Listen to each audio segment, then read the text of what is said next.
Take us back to being thrown out of that Las Vegas hotel. So I found myself coming out of a blackout, and I was kneeling on the floor, and I was surrounded by cops and security, and they were telling me I had to leave. And I disagreed. They told me I had been in a fight and that I needed to, that I was being trespassed from the hotel, and that I could either go into the room, get my stuff and leave, or they were going to arrest me. And that's why I knelt down on the ground, because I said, nope, screw it. Come and take me in, because I was convinced I hadn't done anything wrong. But here's the part of the story I hadn't mentioned. I don't remember anything about a fight, but I do know that it wasn't long before that I was trying to fuck a hooker in the closet right down the hall. She stole my money. My girlfriend was sleeping in our bedroom. I was supposed to be a speaker at our conference the next day, and now I was being trespassed from the hotel. So I found myself, and I had to wake my girlfriend up. I had to spin some nonsense about how it wasn't my fault and all this. And she had to be responsible to find us a new place to sleep because I was not functional. It took us several hours until we did. And in that time, I talked to my boss. I talked to our company lawyer. And of course, I'm just yelling and hooting and hollering about how none of this is my fault. But by the time I finally hit the pillow, that's when I said out loud, I don't want to live this way anymore. That podcast is coming right up. First up, let me tell you about a couple of our resource partners. I'd like you to consider for just a moment that more than half of the people who are listening to the sound of my voice will have a heart attack, stroke, or heart failure in their lifetime. However, research shows us that up to 90% of heart disease and stroke is preventable. I think about my own father, who died by heart attack at just 47 years old, and I wonder how much longer he'd be around if we'd just known about Health Span MD. Dr. Todd Hurst, a board-certified cardiologist, is not just my doctor. He's helped thousands of people just like you and me with his approach. HealthSpan MD is the way healthcare is supposed to be. An ongoing partnership between you and your expert healthcare team that guides you step by step on the best opportunities to achieve your health, weight, and longevity goals. Please take a minute and sign up for his 3-step consultation and witness the HealthSpan MD difference for yourself, so you can be here longer for your family and, most importantly, yourself. HealthSpanMD.com. HealthSpan MD, an insurance-based practice. Looking for no bullshit conversation about mental health? Find Learn from People Who Lived It wherever you get podcasts. Search it using all one word. Learn from People Who Lived It. Welcome to another episode of Learn from People Who Lived It. My name is Nick Klingensmith, and I am in Seminole, Florida. What's up, Nick? What story are you here to share today? I am a 4-time cancer survivor, type 1 diabetic. I'm a recovering alcoholic. I have sleep apnea. I have nerve damage. I have 7 herniated discs from 2 different rollover car accidents. I've almost died from meningitis, and I defied it all and redefined my life when I became an obstacle course racer. And through the course of that journey, I later published a book about my story, and it was through that experience that I now look at my life and everything from it in a different perspective. Wow. Who do you hope hears this? There's really 2 groups of people in particular. One are these people who are facing trauma, who are facing tough times, who are facing the uncertainty and the blank space for the first time, because I want them to see that they too will go through the fire.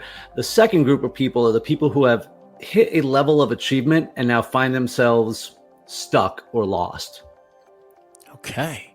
Well, giddy up. The guy down there, or just to my right, is Dr. David Lykin. We'll welcome him to the podcast today. How are you, sir? Matthew, it's a pleasure as always to be here. Well, our guest today is Nick, and as he mentioned, he's written this book.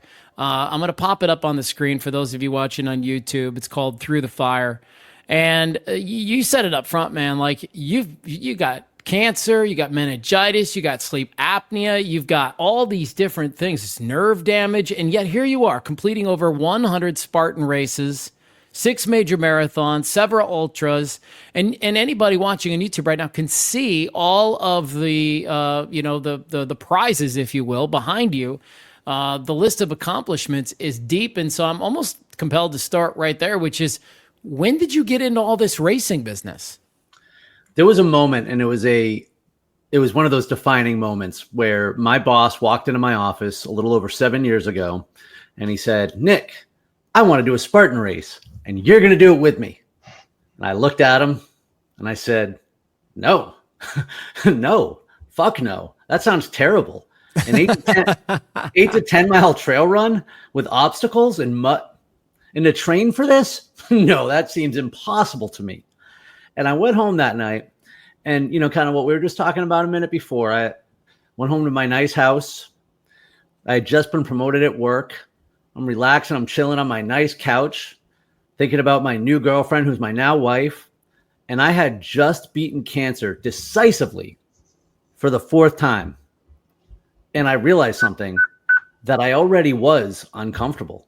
I realized that I was the person who was stuck, that I had achieved so much and that I had overcome so much just to get there. I had taken such a beating just to be there. And all of a sudden I was like riding high and I wasn't comfortable.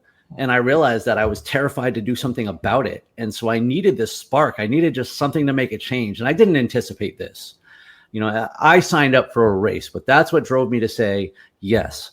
The race was 9 weeks away. It was something I could commit to. It wasn't like I was looking to transform my life at that time. I just knew that I needed something different. Yeah. Nick, I'm going to the doc right away. Dr. David Lykin, you always talk about this, and I don't know if you were thinking the same thing I was, but almost all of us have already paid the tuition. We've already gone through all of the hardest stuff that we're going to in our life. Now frickin' cash it in. Do something with it, right? Yeah, I think that's the hardest thing is to make a dramatic change, to do something that's completely outside of where you feel comfortable. Yeah. And that Spartan race, for people that haven't done it before, what's included in it? Is it like a lot? It seems like a lot of running and mud and all kinds of crap. So, it's funny. I'm part of a number of groups on social media, and there's always a new racer who will ask like, hey, what's the best way to train for this race? Uh-huh. Well, the first question I have to ask you is, what is your goal for the race? Because if you're going to win the race, that's a completely different answer than if it's just somebody doing their first race, okay. Which for me, it was just about experiencing the race. I had created this bubble for myself. I thought I couldn't run because of my knees or my diabetes or my sleep apnea. I thought, and by the way, I had convinced myself. That's why I thought it. I had created this lie that I couldn't do these things. And so for me, it was about defying comfort. It really was just about getting out there. And I'm going to ask you guys a question. When was the last time you went out and played outside where you weren't afraid of getting your pants dirty? Yeah, probably the last Tough Mudder I did, right? Well, there you go. For most people, we're going to say it was when I was a kid. And that's what it was like for me too. And so my first race experience was, oh my God, I am out in the world. And it was liberating. It was just liberating. And I found out that I had been lying to myself. And I was like, wow, I can do things. I can be outside. I can run. I can exercise. And so for me, it wasn't like a race so much as this experience of survival. And so that's the first thing you want to know about doing an obstacle course race is there's a lot of reasons to do it. And that is number one. It's just go have fun. Now, my wife likes to do these with me, and some of these medals are hers, and she does them for the obstacles. She does it for fun. Me, I do it for personal improvement every time. And so I'm always training as if I'm an elite athlete because I'm just trying to improve upon who I was yesterday. Now, to get back to your question, what do you expect in a race? These are typically trail races of anywhere from 5K to 50K. They're usually in wooded areas, swamps, mountains, just farms. Like there's an enormous amount of cow shit involved. There's some unique venues, like they do different stadiums from time to time. And obstacles include everything from climbing over 8-foot walls, carrying heavy sandbags and buckets, and climbing up ropes and traversing various like monkey rigs and stuff like that. So they really find a way to test your everything. Have you ever done one of them, Dr. Dave? No. Yeah. I think I was never a fan either. And I did a couple over the last couple of years, and I found them to be pretty fun. I'm looking forward to the race in May, which is at Raymond James Stadium. And last year I didn't, so that's 20 minutes from my house. But last year I flew to North Carolina to run a 31-mile race instead. But this year I really wanted to do it, and I'm going to do multiple laps. I'll do one in the competitive division first. It's only about a 5K distance, and you got to keep in mind, I run 31-mile races too. So to say I'm going to do it a couple times isn't like the craziest thing. But the second and third lap, like I'm going to do it with my wife and a buddy, and, you know, we'll take our time. We'll videotape some obstacles. These things can be a hobby. They can be fun. They can be a lifestyle. It's really what you want from it. And this year in particular, because I'm focusing more on my business than I am like actually racing, I'm not going to travel as much. I'm not going to race as much, but my lifestyle hasn't changed. You know, it's still, So this is coming from somebody who's a self-admitted couch potato. You know, and I do some things outside, but it's certainly, you know, not the level of strenuousness. So going from a point where you were dealing with significant medical issues, what was it exactly that was the hook for you? What flipped the switch? Because I can't, like, I'm looking at it from my point of view, and I can't imagine being able to be excited about that level of exercise. It feels like it's just not me. Well, let me start by saying this too. You know, I assume you guys are familiar with David Goggins. Yeah. So a lot of people, a couch potato, will look at Goggins and remain a couch potato because he's so extreme, and they don't know his story. You know, they don't know that he was also a couch potato. I'm far more moderate. All right. Like, I do crazy things, but to be honest, I run about 5 hours a week. So it might seem like a lot, and that's zone 2 easy running. Like, it's a lifestyle doesn't mean it has to be hard and miserable. You know, it's uncomfortable because I'm waking up, putting my shoes on, and getting out the door. But to be candid, a 15-minute walk is going to be tremendously valuable to you if you're not doing it already. And so when I first started training, I was doing a little bit of running here and there. Like, I ran a couple 5Ks, not competitively. I was maybe running 10 to 15 miles a week, just working out 3 or 4 times a week and just working out. But I wasn't into it. I wasn't motivated at all. And I needed that spark. But to begin training, I had downloaded a training plan from the Spartan website back in the day called 30-Day Couch to Sprint. And so for the first couple workouts were a 10-minute walk jog. Mm-hmm. Jog for 1 minute, walk for 3. And so I started doing that, only realizing that I was higher level than that already. And so I just started ratcheting it up a little bit. But again, I didn't make a decision to change my life. I made a change that led to life changes. And so I think that's part of it too. Was the hook for you more psychological, more physical, or both? It was psychological. And let me tell you something here. I played competitive beach volleyball for 20 years. For a great time of my life, I was in remarkably exterior physical shape. And my abs were like my meal ticket. Like, it was great. You know, I felt awesome and narcissistic. And then I got fat.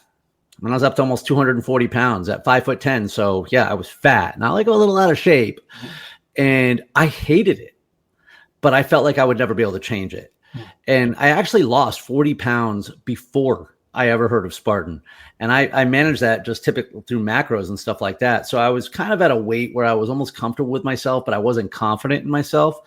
But yet wanting to look good again was not a catalyst. It wasn't strong enough for me to want to get out there. Yeah. Wanting to be healthy wasn't a catalyst for wanting to get out there.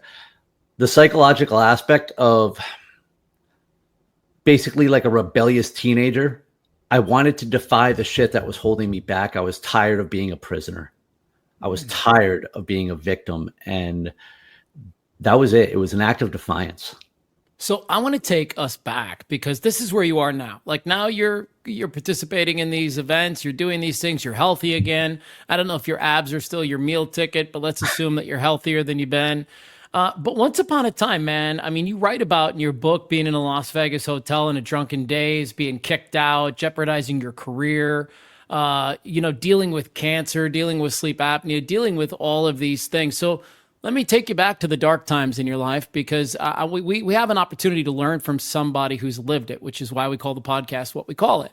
So, and specifically, I'm hoping that people who are listening to us right now who are in a similar place, maybe the alcohol use is a little bit too high, Maybe your relationships feel like they're in jeopardy. Maybe you know it's time for a change. Maybe you're dealing with some sort of a medical issue that the story in your head is you're never going to beat it, and this is who you are, and this is what it's going to be for the rest of your life. So take us back to being thrown out of that Las Vegas hotel and what was leading up to those moments. So I found myself coming out of a blackout, and I was kneeling on the floor, and I was surrounded by cops and security, and they were telling me I had to leave.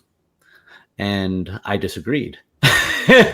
They told me I had been in a fight and that I needed to, that I was being trespassed from the hotel, and that I could either go into the room, get my stuff and leave, or they were going to arrest me. And that's why I knelt down on the ground, because I said, nope, screw it. Come and take me in, because I was convinced I hadn't done anything wrong. But here's the part of the story I hadn't mentioned. I don't remember anything about a fight, but I do know that it wasn't long before that I was trying to fuck a hooker in the closet right down the hall. She stole my money. My girlfriend was sleeping in our bedroom. I was supposed to be a speaker at our conference the next day, and now I was being trespassed from the hotel. So I found myself, and I had to wake my girlfriend up. I had to spin some nonsense about how it wasn't my fault and all this. And she had to be responsible to find us a new place to sleep because I was not functional. It took us several hours until we did. And in that time, I talked to my boss. I talked to our company lawyer. And of course, I'm just yelling and hooting and hollering about how none of this is my fault. But by the time I finally hit the pillow, that's when I said out loud, I don't want to live this way anymore. And the previous 4 months were hell. And I mean hell, because come February, I had decided, so that happened in July of 2014. Come February, I had decided to quit drinking for other people. Because you see, I was tired of everybody else talking about my drinking. And the thing is about this is I wasn't an all the time drinker. I was highly functional. I was a VP of sales. I had 90 people working for me, right? I'm the guy who hadn't lost his house, hadn't lost his car. I had all these yets, all these things that even though I did know I would end up here, I knew I had a problem. There was no question in my mind. It was just when it would become a big enough problem to do something about. But I wasn't an everyday drinker. I didn't get drunk every time I drank, and bad things didn't happen every time I got drunk. So it was so easy for me to continue to tell myself that I could, continue this lie. But what I later realized is that just because I wasn't drinking didn't mean I wasn't acting as an alcoholic. I was selfish in all my endeavors. I was reckless. I'm sorry? You didn't hit bottom. Not yet. I didn't. Yeah. And even I'll be honest, I mean, even in Vegas, I hit a bottom, but there's a lot further I could have gone because I didn't lose my girlfriend. I didn't lose my job. I didn't lose my home. And because I went home the next day and got sober, I was able to keep what little I had of my self-respect. But, those months were leading up to it were awful because for a long time, drinking was my superpower. I could outdrink so many people and be functional. I was life of the party drunk. I was never violent drunk, miserable drunk, or drama drunk. But those things started to happen. And they started to happen more and more. And soon my superpower became a kryptonite. And it doesn't tell you when it flips that switch. Then all of a sudden the bad nights are outnumbering the good. And you don't realize, even if none of those things were true that I just said, you also don't realize the power and hold it has over you. And I like to tell this story. I'm a geek for theme parks and Halloween. Universal Studios is like an hour and a half away. All right. Halloween Horror Nights is like awesome. I love it. Whatever. It took me 10 years before I went there because it never occurred to me that I could go and not get drunk. Alcohol was in charge of all my decisions, even when I wasn't creating havoc or drama, in my life. And so as I drank more and more, people that I worked with started to chatter about me. And believe it or not, it wasn't the things that were true that bothered me. It was when they would say things that weren't true and I'd get all indignant about it. And I'm like, yeah, I can't believe they're saying that crap. And so that's why I decided to quit drinking, because I was tired of giving them the ammunition. How do you think that worked out? It was terrible. Oh my God. I was just white knuckling it for months. I hated myself. I hated everyone around me. I'm the one who created the mess. I was not going to be able to get out of it on my own. And then the best thing that could have happened to me, which is right before Vegas, I was diagnosed with cancer for the third time. Mm. And this time it was a tumor in the back of my neck, which spoiler alert, 10 years later, it's still there. So clearly this has a happy ending, or at least not a bad ending. Yet they told me they couldn't operate on it because of where it was, not safely. All I heard was inoperable cancer. Who's going to mess with me now? And I took the gloves off. And that's when I crawled deep into the bottle and I found myself a bottom. So in a way, cancer saved my life because it helped me get there faster. Okay, I want us to just hit the pause button right there. And I'm going to ask you, do you think you were drinking because of the cancer diagnosis? Do you think that's the pain you were trying to numb? Oh, God, no. No. Cancer was the excuse. I was happy about it. I wanted to drink. That was it. I just wanted to drink at that point. As I realized that, and these are, like I said earlier, the floodgates are just open.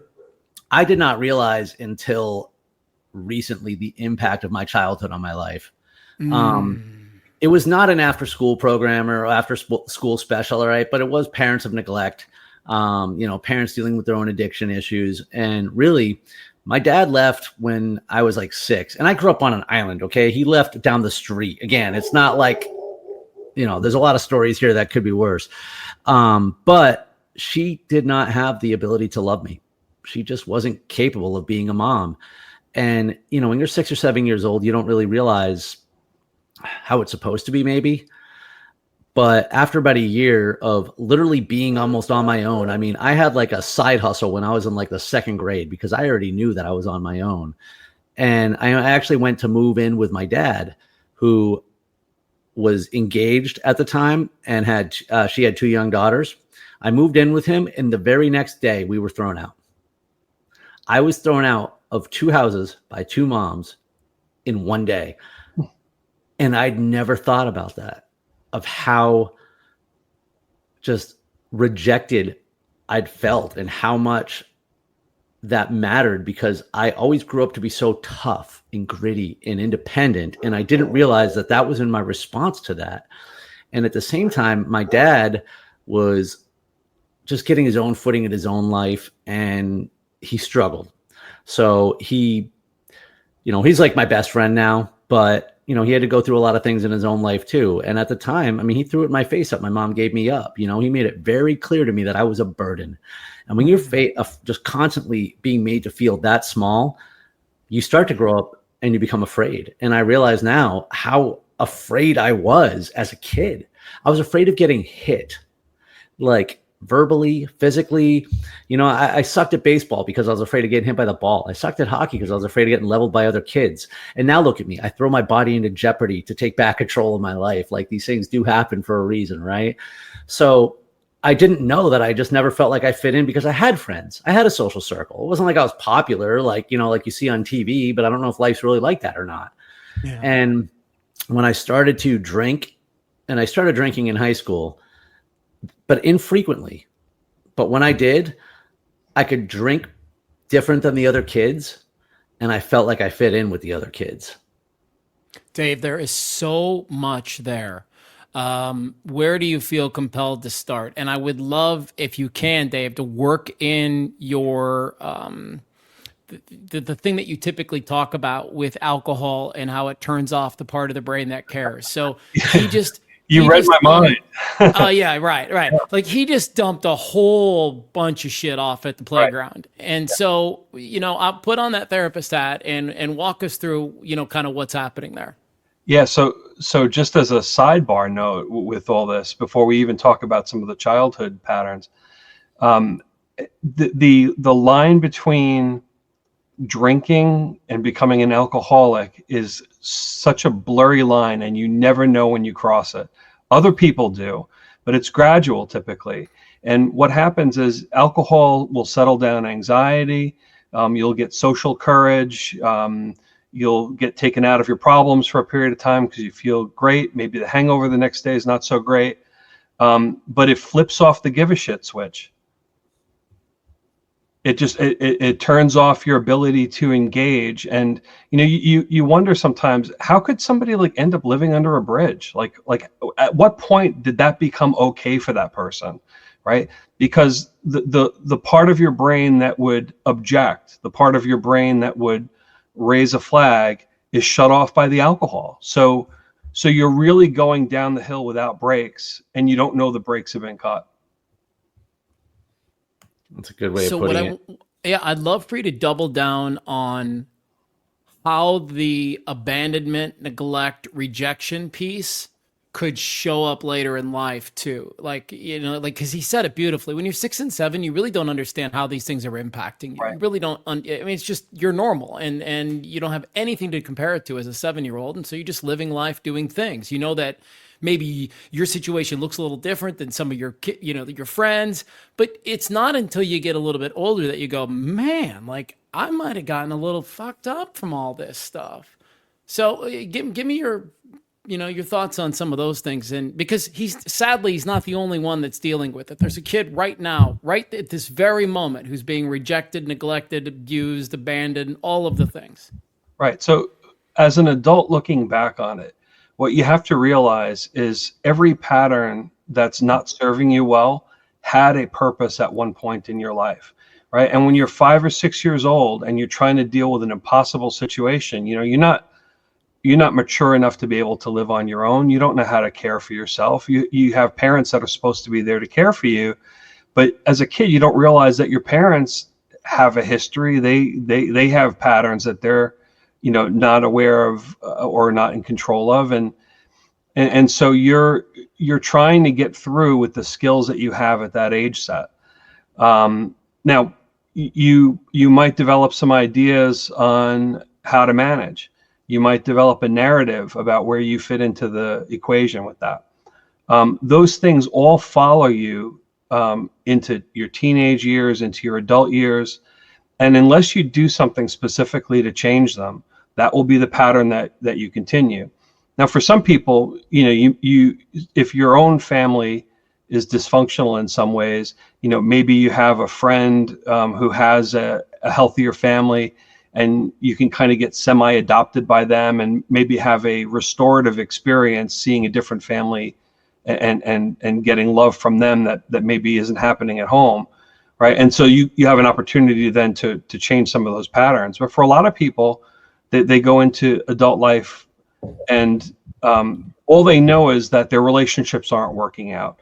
All they know is, they're hard driving, they accomplish things, but then they flame out at some point. Something happens and, maybe you don't see it as self-sabotage, but to somebody else looking at it, it looks like, hey, you were riding high, and then why did you do this? All of a sudden you torpedoed your own career, or you made some self-destructive decisions.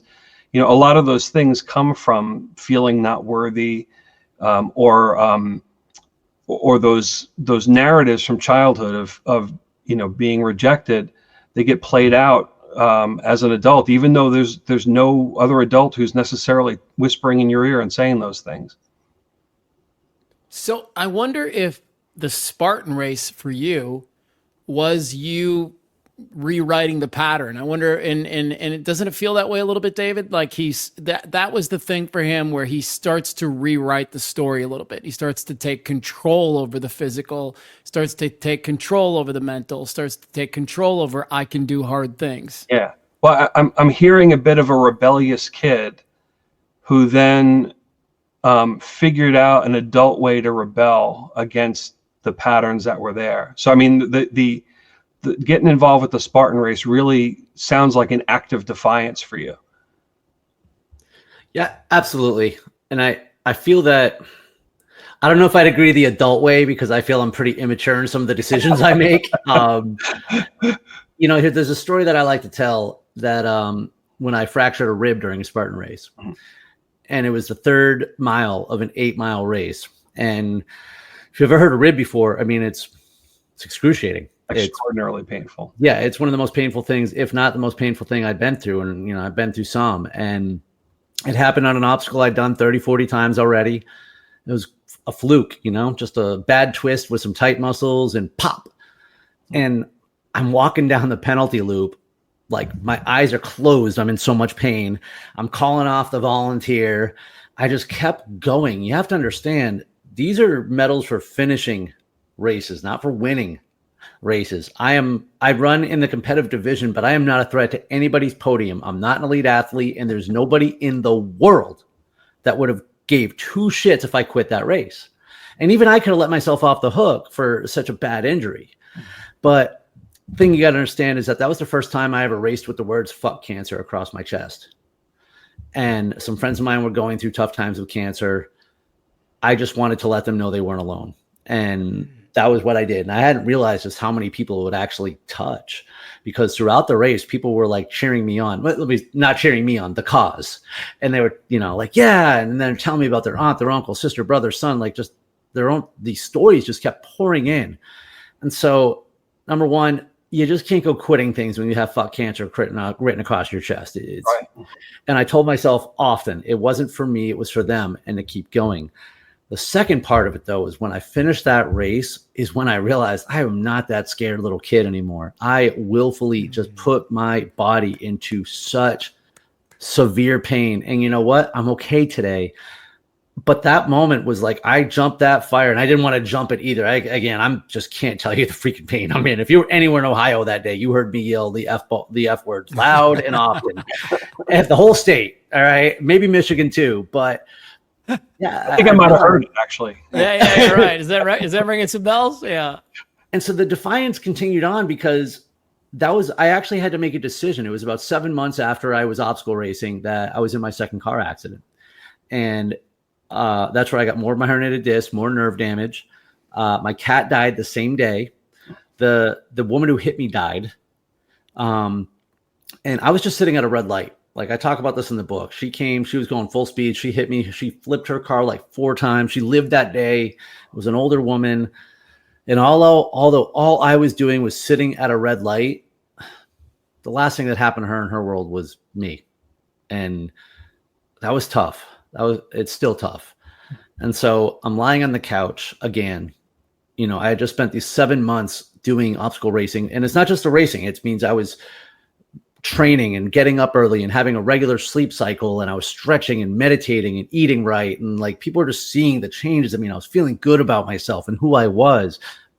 And then boom, I felt like it was being all taken away, and it was hard, and I wanted to give up. And I kept saying, I'm going to give up.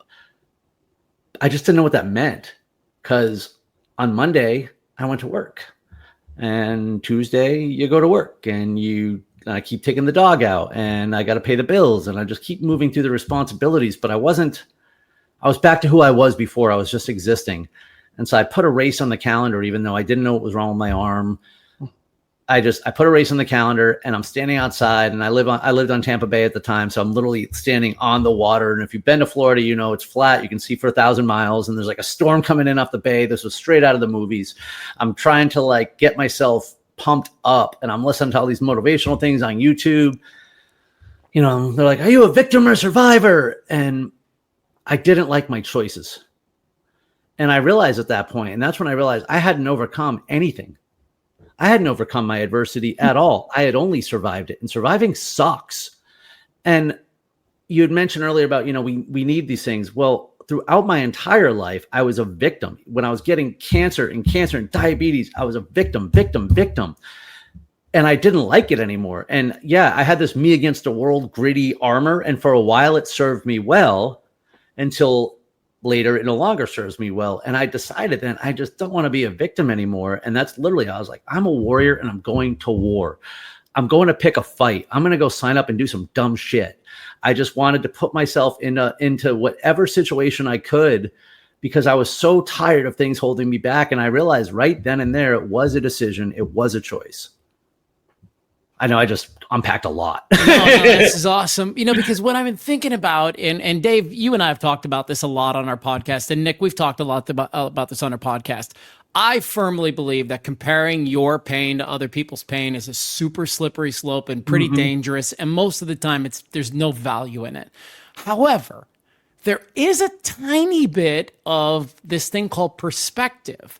And, it's like there's so many people who may be listening to us in this podcast today. And, my wife, wants to divorce me, or my girlfriend doesn't want to be here anymore, or my boyfriend broke up with me, or I just got my job, fired me, or like you said, my cat just died, and they don't feel like they can keep moving.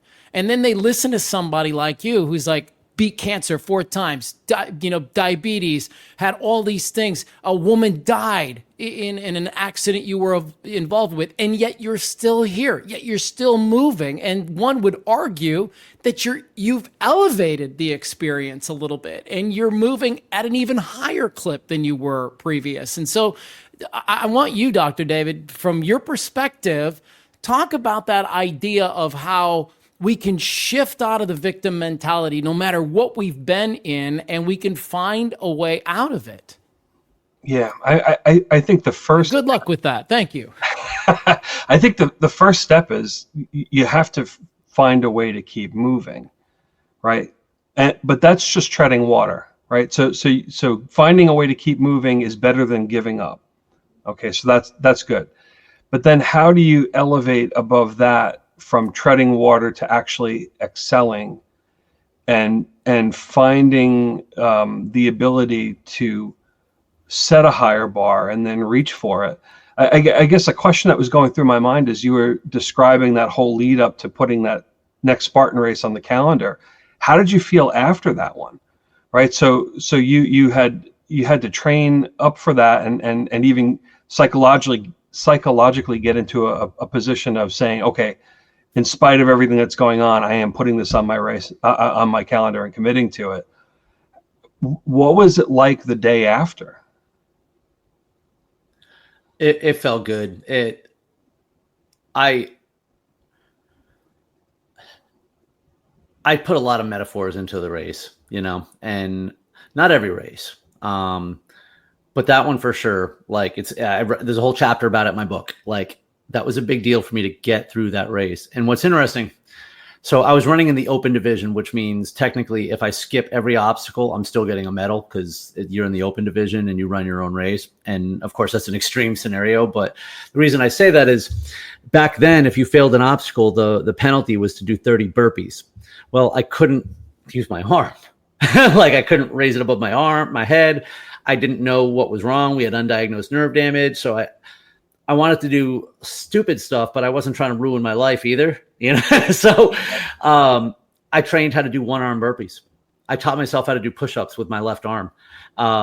Funny chapter about that in the book, though, because I was screaming and woke my neighbors up at like 4 a.m. doing push-ups outside. We'll talk about that another time. But anyways, it was literally doing something that I didn't think possible again. It was like I had to show myself I could learn that I'd learned something those first 6-7 months, right?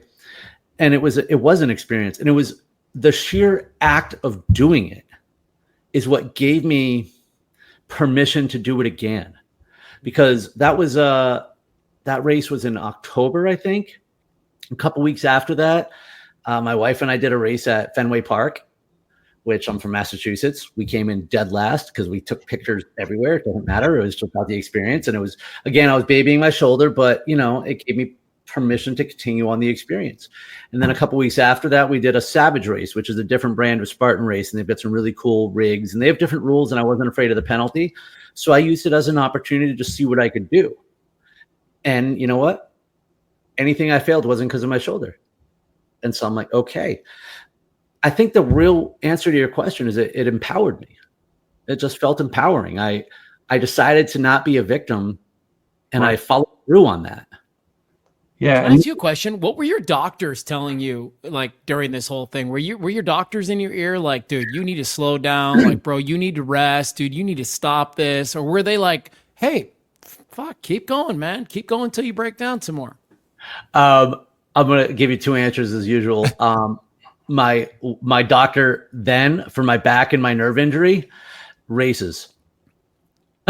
So he knew better, and his was like, hey, let's diagnose you. Let's find out what the situation is and what you need to do to make yourself as healthy as you can. He knew that saying no wasn't an option. Right. Most doctors, and by the way, we could have a whole other conversation specifically about my endocrinologists because I'll sidebar. Most of them are saying, don't do this. Mm-hmm. but we don't have the same goals. And here's what I've decided that most doctors are saying when they say you can't do something. They're leaving out words. When they say you can't, they mean without pain. My goal isn't to live without pain.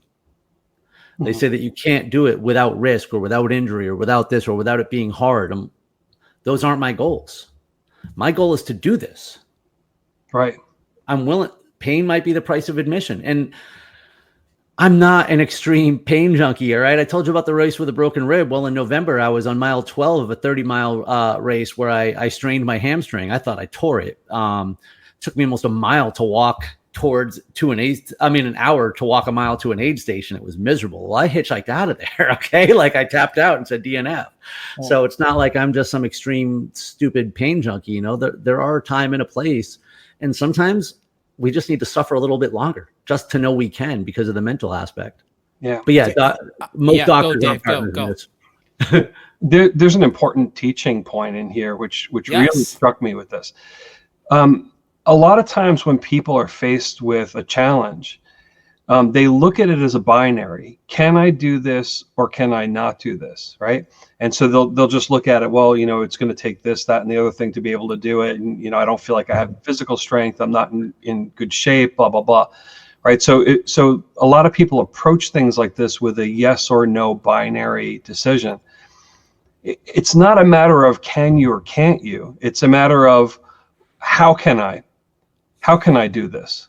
Right? What would it take for me to do this? Now, you still may, at the end of it, after you've made that calculation, say, no, I can't do it. But yes or no is not the question. Is how can I? What will it take to be able to do this? And I think if you incorporate that into your thinking, all of a sudden that opens up a lot more options. You get into a problem-solving mindset. You tap into creativity. You find resources that you didn't realize existed there once you say, how can I do this?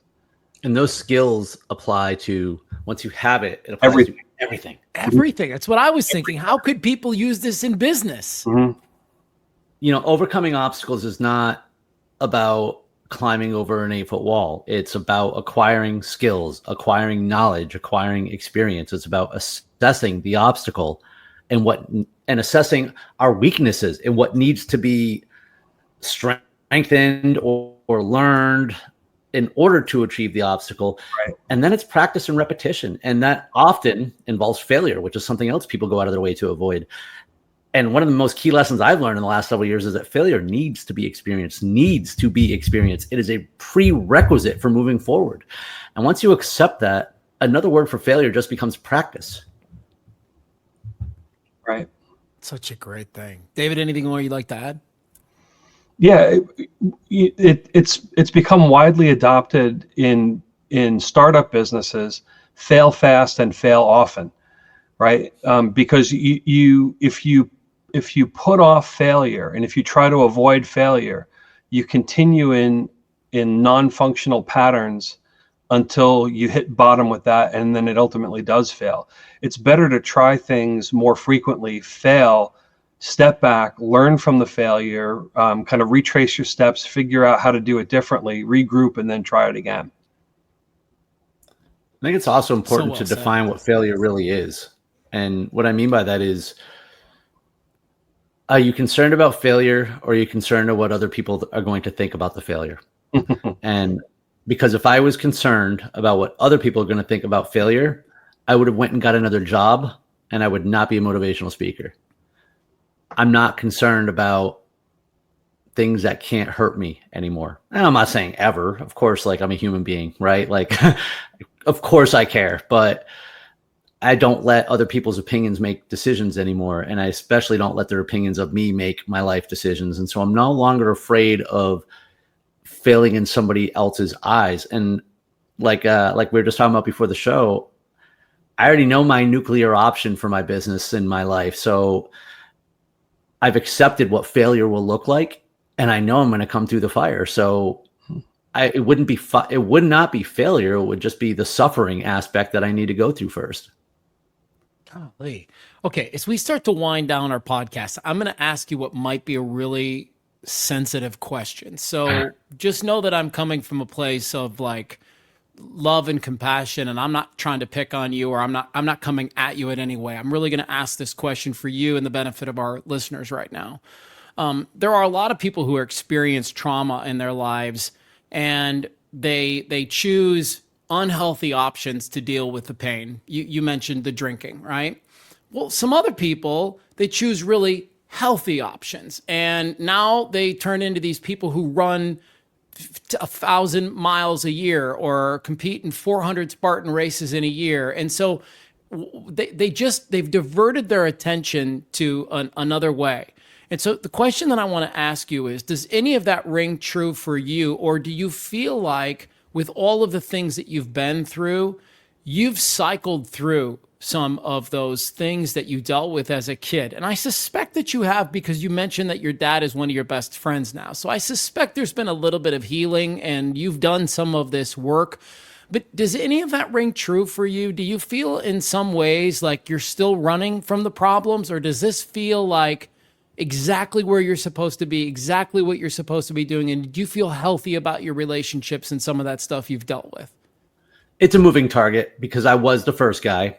Okay. And I am the second guy, but that doesn't mean everything flips a switch, right? Right.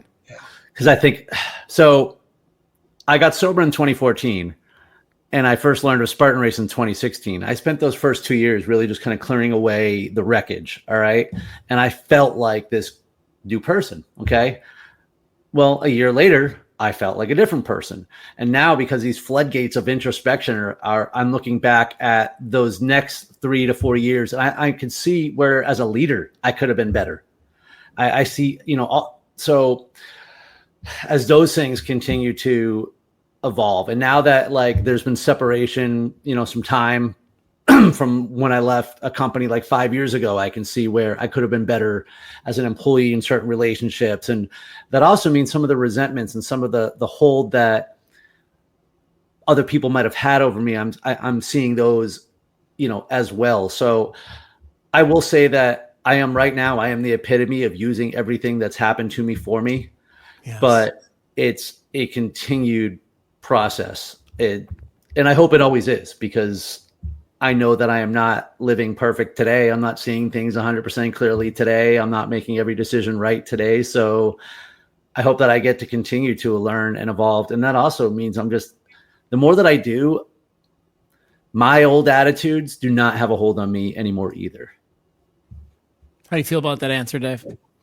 I think you can develop the courage to take a look at things that pop up fresh now and look at it again through that filter of, okay, so I know that this is probably something related to the past, to childhood.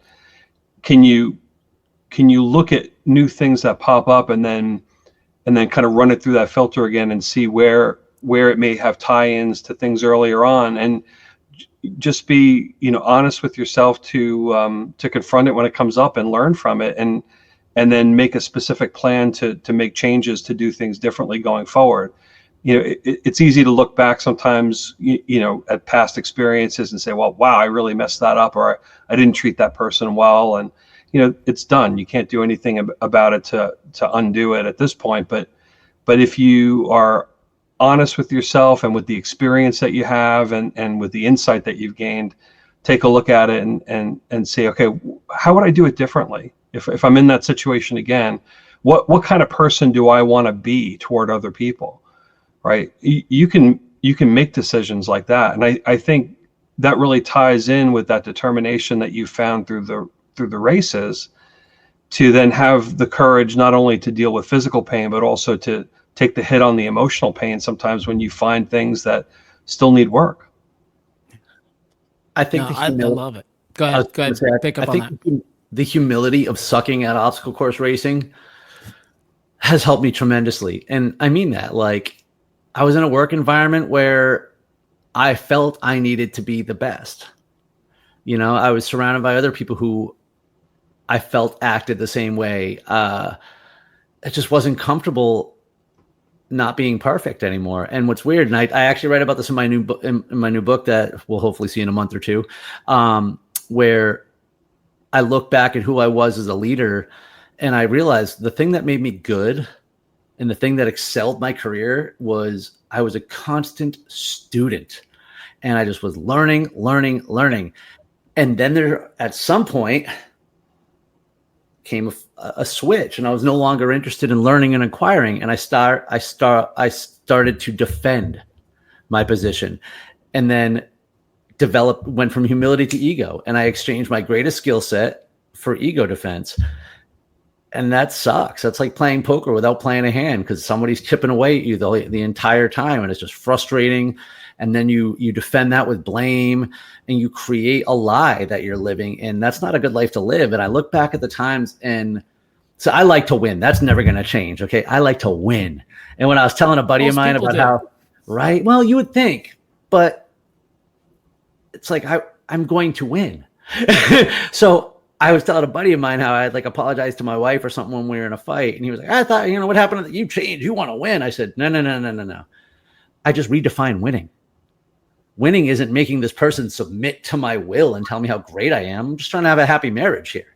Like, that's winning. Like, so a lot of the conversations and things that I would have had in the past at work, where maybe I would have needed to try to overpower somebody with my will to do what I wanted to do and feed my ego and things like that, where now I realize that's not what I wanted to accomplish anyways. There's better and different ways to do things. And you're not sacrificing anything.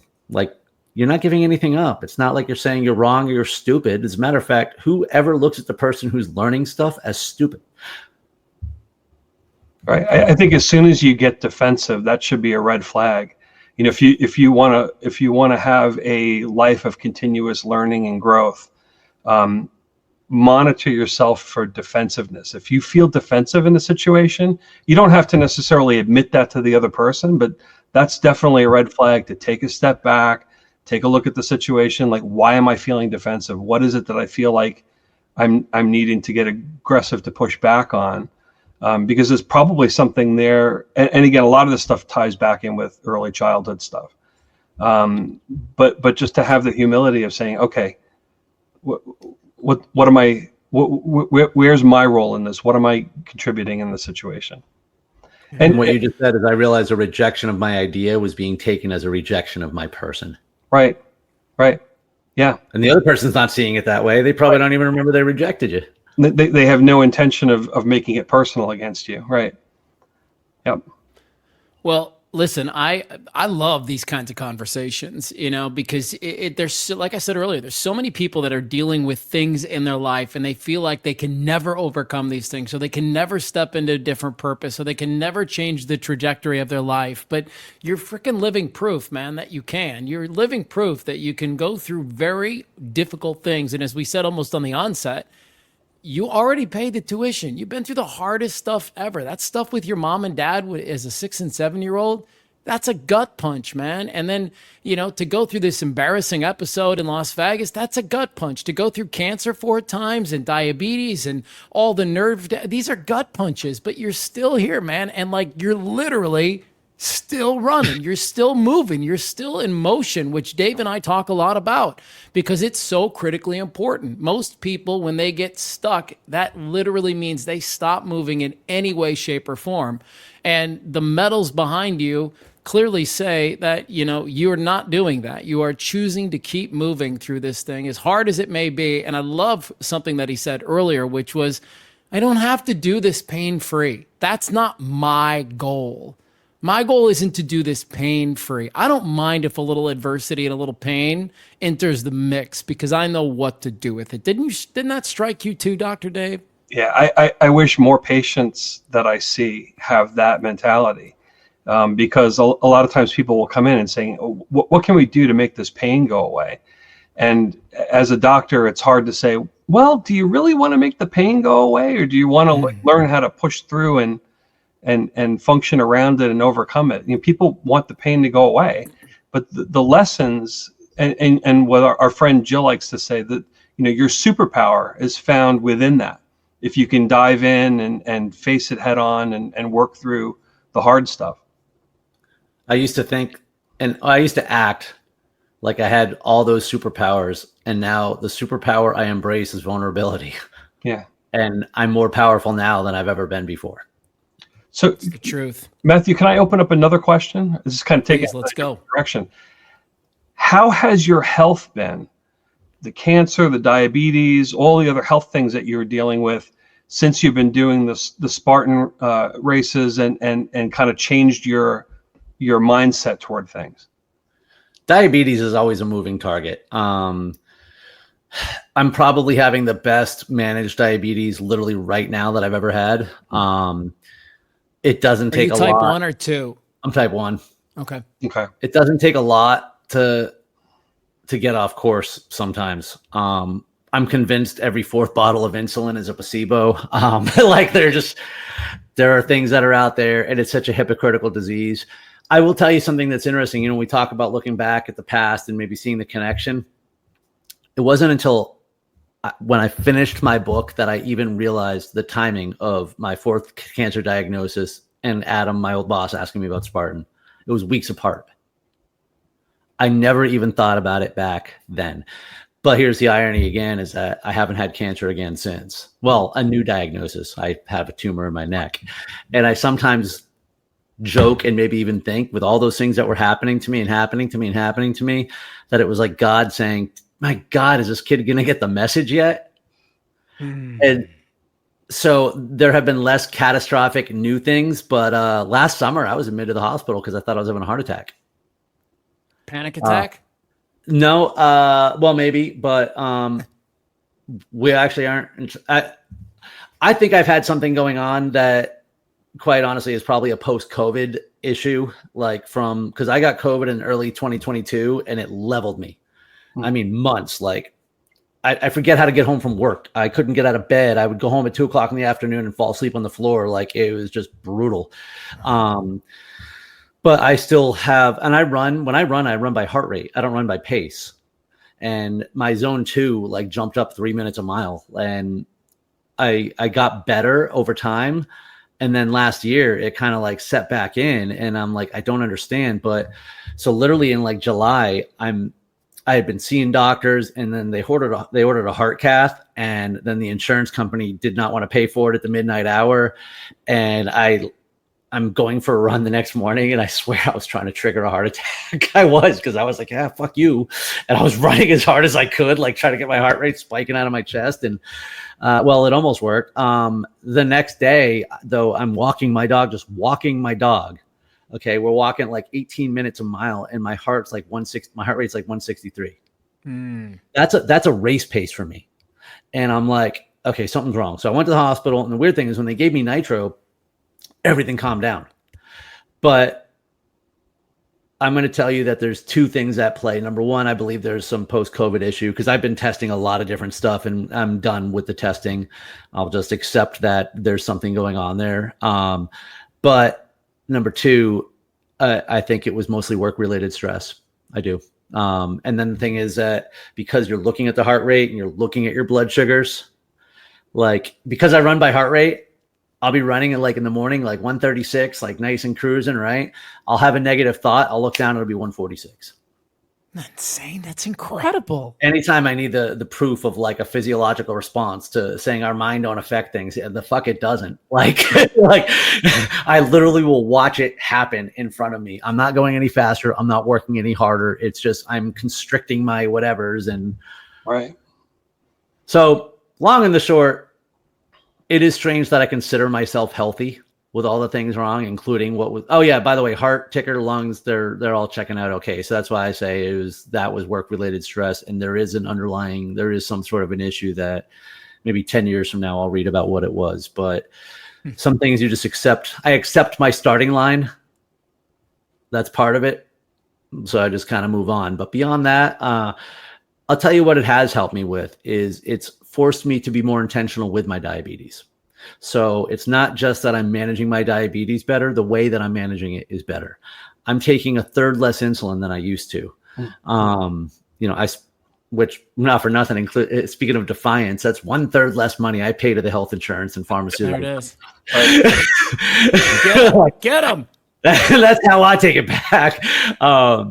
I've systematically reduced almost every over-the-counter medication that I could in my life. I eat better. Like, one of the biggest changes for me is when I went to Cuba. There was actually supposed to be a Spartan race in Cuba. They canceled the race, but we decided to go anyway. And I don't know if you've ever been, but all the good Cuban food is in Miami. All right. In Cuba, they don't have anything. So it's literally from farm to like outback to plate, 100% organic, all fresh. It was good food, but very simple organic food. I came home and I was like, I can't wait to eat a big greasy pizza. I was sick for a week. And I was like, wow, organic isn't one of those like just trendy terms. There's a thing here. So I don't have like a strict anything diet, but if I have the option between buying organic and not buying organic, I'll buy the organic. Yeah. See, as I'm getting older in my career, I'm realizing that a lot of modern medicine is reactive. And if you want to have health, you have to be a lot more proactive. And certainly you can't help, whatever genetic hand you were dealt. And you can control to some extent environmental toxins and things that you're exposed to. But my background and my interest is in trauma, and what I see is that people that experience trauma, especially at a young age, develop chronic inflammatory states because they're in a state of persistent alarm, and the body, initially you release adrenaline when you're threatened, and then it turns to cortisol, and then if it's persisting beyond that, it leads to chronic inflammation, which then ends up leading to autoimmune conditions and a whole host of other inflammatory related things. So I was just curious if some of those things had reversed, and it sounds like they probably have in your case to some extent, that you're not needing the same degree of medical care to manage some of the things. I have 7 herniated discs, and you know what I take for them? Nothing. I used to take 6 Vicodin a day, and then I used to take 2,400 milligrams of Aleve a day. I don't take any of those anymore. I've systematically rooted them out. And you talk about doctors and stuff, like when you asked about my doctor, and I told you about the one that races, he knew about my discs. And so he prescribed me pain pills after the accident, and he gave me 1 refill after the accident. And then he said, no, you got to come into my office and do another thing again. I'm like, oh, okay. That's a friend. That's a good doctor, right?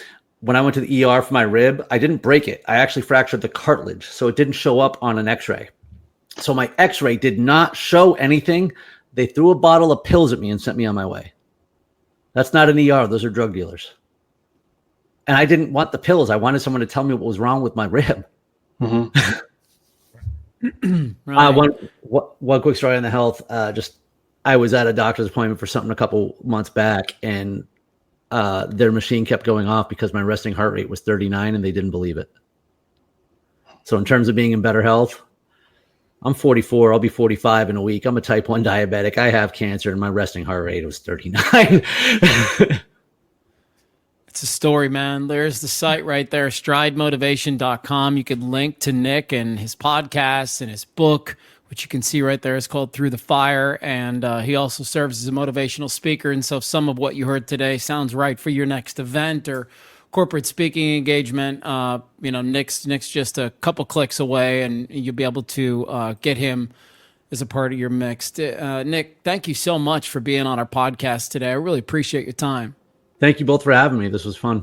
Yeah, and Dr. Dave, of continued success and all the best stuff to you, and I'm sure we'll see you real soon too. Thank you. Thank you very much. All right, guys. Thanks for listening to Learn from People Who Lived It. Enjoy your day.